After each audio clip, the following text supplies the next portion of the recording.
Dahil na-bored kami sa bahay, kaya eto at papagurin namin ang aming mga sarili. Oo. So ayan, what's up mga kaihi? Andito na naman inyong Queen Ihi na alipin ng salapi na nagsasabing huwag kang makipagplastikan dito sa social media. Sa personal mo plastikin para intense. Hoy! Inantay lang namin yung friend namin na to dito sa Maramag at dumiretso na agad kami ng Dulugon.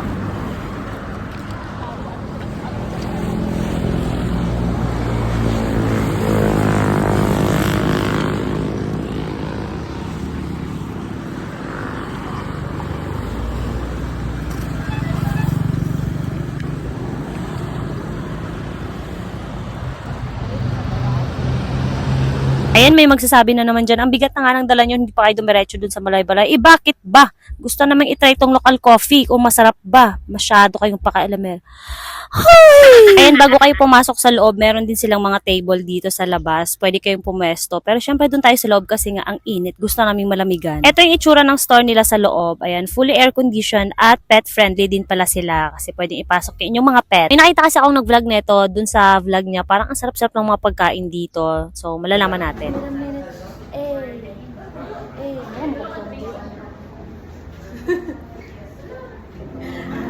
Ay, girlfriend ko nga pala guys. Habang nag-aantay kami ng order namin, konting chika-chika lang muna.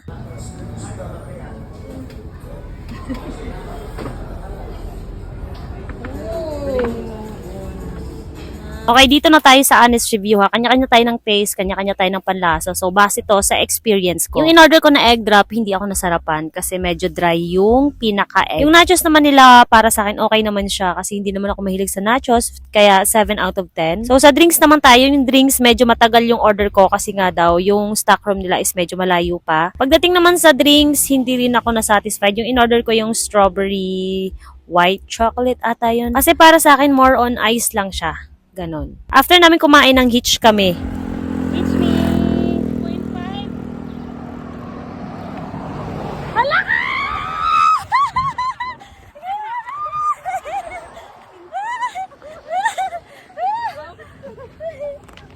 Saka rin, Richard.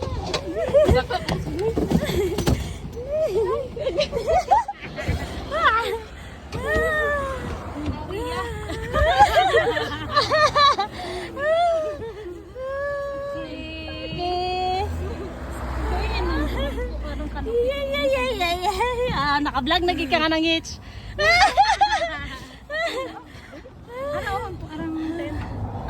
Hanggang Valencia lang yung sinakyan namin nung nang hitch kami. Tapos from Valencia hanggang dito sa Malaybalay is nag-commute na kami na bus. Sa harap lang to ng pinaka-terminal ng Malaybalay. Dumaan muna kami dito, nag-check kung ano yung pwede naming bilhin. Halos lahat ng binibenta nila dito is pang hiking talaga. Kalasan.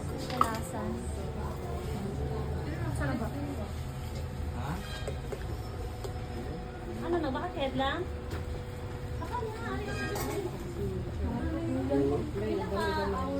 From terminal, sumakay kami ng tricycle hanggang doon sa sakay ng Bao-Bao. So, from Bao-Bao naman, sumakay kami ng papunta na dito mismo sa my base camp ng Sabangan. Ito yung first entry, magbabayad ka ng 10 pesos per head. After dun sa first entry, meron ulit second entry. Ito naman yung magbabayad ka ulit ng 10 pesos. Yung last na punta ko kasi dito, wala namang ganito, ngayon lang to, so nagulat din ako. Pero 10-10 lang naman per head, mag-ready na lang kayo ng barya. Yung pamasahe pala sa Bao-Bao is 50 pesos each, tapos idadrop ka na dun sa mismong base camp.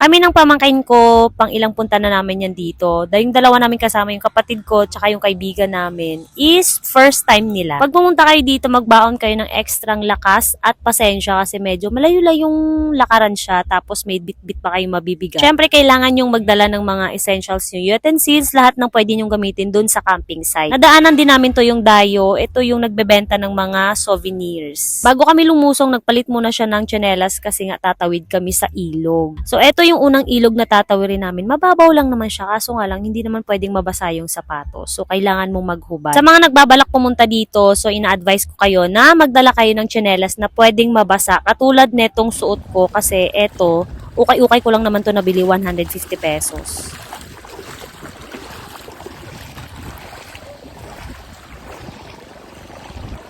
Dahil nga katirikan ng araw, siguro mga alas 2 na to ng hapon. Sobrang init talaga. Dumaan muna kami dito. Buti na lang may tindahan nagbebenta ng buko. Para lang ma-refresh yung mga utak namin dahil ang init talaga. Pero nakakatulong yung hangin. Medyo malamig kasi dito sa bandang Malay-Balay.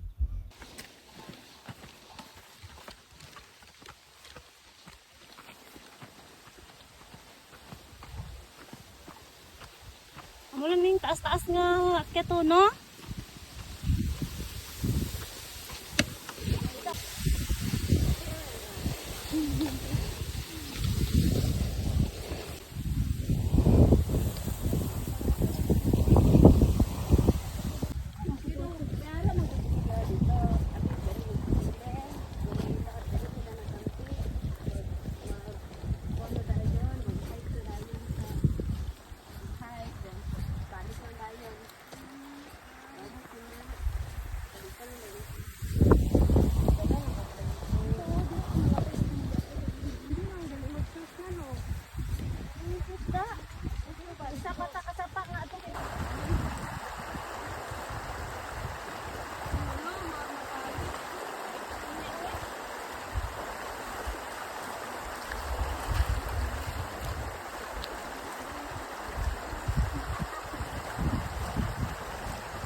Meron anta. Hanggang dito na lang muna yung part 1 kasi hindi kayang isave ng phone ko yung mahabang video. Kaya, see you sa part 2.